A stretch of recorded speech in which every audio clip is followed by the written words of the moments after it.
ముఖ్యంగా మహిళలైతే నిన్నటికి నిన్న మీరు అమలుపరిచిన బస్సు పథకం కూడా చూసాం కదా. ఫ్రీ అన్నారు. డబ్బులు తెచ్చుకోకుండా టికెట్ కొనుక్కోవడానికి వస్తే అయ్యో ఇది ఫ్రీ కాదమ్మా అంటారు అక్కడ వాళ్ళు. మళ్ళీ వాళ్ళు వెళ్ళి డబ్బులు తెచ్చుకుని టికెట్లు కొనుక్కోవాల్సిన పరిస్థితి. బస్సుల ముందు ఇది స్త్రీ శక్తి సంబంధించినది కాదు, ఇక్కడ వర్తించదు ఆ పథకం అని చెప్పి బోర్డులు పెట్టుకుని తిరుగుతున్నారు. ఇంకేంటి మీరు ఇచ్చింది? ఫ్రీ బస్సు గురించి మాట్లాడుతున్నావు. నువ్వేదో ఒక స్టోరీ చెప్తున్నావు, డబ్బులు తీసుకోలేదు డబ్బులు తెచ్చుకున్నానని. నీకు అంత డౌట్ ఉంటే, నీకు నిజంగా ఆధార్ కార్డు ఉంటే శ్యామలా గారు మీరు వెళ్ళి ట్రై చేయండి. ఆర్డినరీలో ఎక్కండి, ఎక్స్ప్రెస్లో ఎక్కండి, పల్లె వెలుగులో ఎక్కండి, ఎక్కడైనా ఎక్కండి, మెట్రో ఎక్స్ప్రెస్లో ఎక్కండి, మీకు ఫ్రీగానే ఇస్తారు.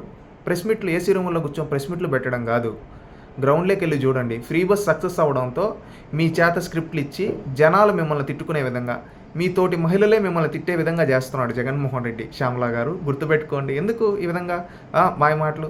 మీ అక్క రోజా గారేమో 5 బస్సులకే అంటుంది. రాష్ట్రం మొత్తం మీద 8,458 బస్సులకి ఇస్తూ ఉంటే, రాష్ట్రంలో ఉండే 76% బస్సులకి ఫ్రీ బస్సు ఇస్తూ ఉంటే మీ అక్క ఏమో 5 బస్సులకి అంటుంది. మీరేమో అసలు ఫ్రీ బస్సే లేదు, వర్తించలేని బోర్డులు పెట్టారని చెప్పి అబద్ధాలు చెప్తారు. ఇవన్నీ జనాలు చూసి వీళ్ళేంది ఇంత కొండగొరిల్లా ఉన్నారు, మనమేమో ఫ్రీ బస్సుల్లో హాయిగా తిరుగుతూ ఉంటే ఈరోజు మన పనులకి అన్నిటికీ మనకు ఒకప్పుడు నెలకి 4,000-5,000 ఖర్చు అయ్యేది.